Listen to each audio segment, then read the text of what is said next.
सर्व field staff आता आम्ही या ठिकाणी जे आहे ते प्लॉट व्हिजिटला आलो होतो व्हरायटी व्हेरिफिकेशनच्या अनुषंगानं. तर 8005 म्हणून आपल्याकडं नोंद आहे, खोडवा आहे. असंच हा सुद्धा या ठिकाणी जो आहे तो त्याच पद्धतीनं होता. तर आता आम्ही काही निरीक्षणं घेतले तर वेगवेगळे जे आहे ते त्या ठिकाणी ऊसाची भेसळ निदर्शनास आली. आता निरीक्षणं आमच्या ह्या दोन्ही प्रतिनिधींना जे आहे ते आपण आता जे आहे ते सांगितलं. तर हे सगळं डिटेल त्यांना समजून सांगितलेलं आहे. तर त्याच्यावर त्यांचे काय निरीक्षणे जे आहेत ते आता ते आपल्याला सांगतील की ओरिजिनल VSI 08005 आणि CO 6275. तर ह्या दोघांमध्ये जे काही काय परिस्थिती आहे किंवा ह्या दोघांमध्ये कसा फरक ओळखायचा तर त्या सगळ्या गोष्टी ज्या आहेत त्या आता आपण जाणून घेणार आहेत. तर आता 8005च्या दृष्टीनं तुम्ही निरीक्षणं घेतले बरं का. तर काय वाटतंय सगळ्यात महत्त्वाचं पहिलं निरीक्षण जे आहे ना, ह्या कांडीला जे काही चिटकलेलं जे काही हा भाग आहे पानाच्या, हे पानाचा भाग वरचा, पण इथून खालचा जो काही एवढा भाग आहे ना, तर ह्या भागाला आपण पानाचं टोपण म्हणतो, लीपशीत म्हणतो. तर लीपशीतच्या बाबतीत तुमचे काय निरीक्षण आहे सांगा. यामध्ये 8005 ला जर असं घासलं ते खडबड लागते. खरबड लागतंय ना, काटे लागतात का? काटे नाही नाहीत लागत. आणि खरबड मात्र लागतंय. आता गर्देजी तुम्ही सांगा, तुम्हाला ह्याच 8005चं तुमचं काय निरीक्षण आहेत? आता सगळंच मी पहिल्यापासून सगळं सांगितलेलं सगळं सांगा इथलं हे ह्याचे निरीक्षण 8005चे सांगा. हां गोल डोळे. हो का. डोळा जो आहे तो एकदम गोल आहे. हे सगळे डोळे दाखवा. हा ओके. दुसरं काय आणखीन?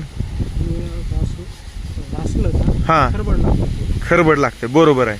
आणखीन काय निरीक्षण आहे? तर छत्रीसारखा असा झुपकेदार ऊस दिसतो एका. आणखीन एक बरोबर आहे. आता कांड्याच्या बाबतीत आणखीन 1-2-3 मुद्दे मी सांगितले होते बघा. आता ते पोटासारखा भाग त्याचं काय सांगाल जरा? पोटासारखा भाग आहे. ह्या कुणाला, कोणत्या जातीला? 8005ला. बरोबर आहे. आता मेनाच्या अनुषंगाने एक तुम्हाला 2 बाबी सांगितल्या होत्या दोघाच्या बी, 62-175चं पण आणि ओरिजिनल 8005चं. त्याचं काय सांगाल?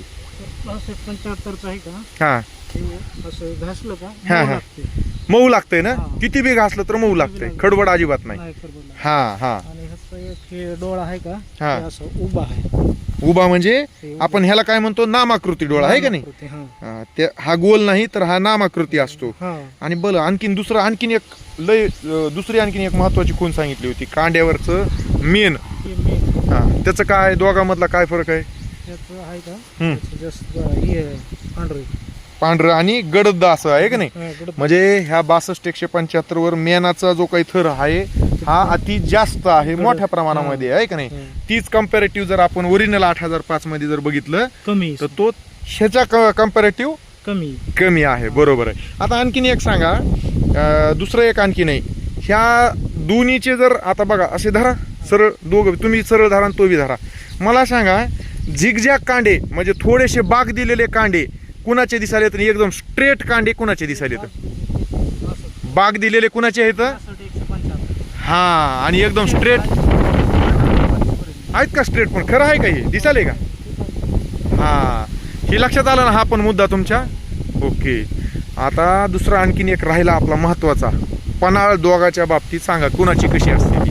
पन्हाळ म्हणजे नाली, इथं डोळ्याच्या पुढं. ह्याची नाली थोडी कमी आहे. नाही 62-175ची नाली जास्त अशी खोल दिसती का? आता तुम्ही सांगा. 8005 ला नालीच नसती, कमी असते थोडी. ही जी आहे असती पण एकदम कमी असते. या डोळ्याच्या समोर असलेली ही चपटी पन्हाळ नाली. आणि 62-175 जी आहे जास्त खड्डे असते नाली, म्हणजे मोठा खड्डा असतो त्याच्यामध्ये डोळ्याच्या खालून. होय, बरोबर आहे. आणि जसं जसं हा ऊस मोठा होईल तसा आणखीन ही जास्त चपटून वाढत जाते, जास्त खोल आपल्याला दिसतोय खड्डा आहे का नाही. तर आता तुमच्या लक्षात आलं ना हा विषय पण.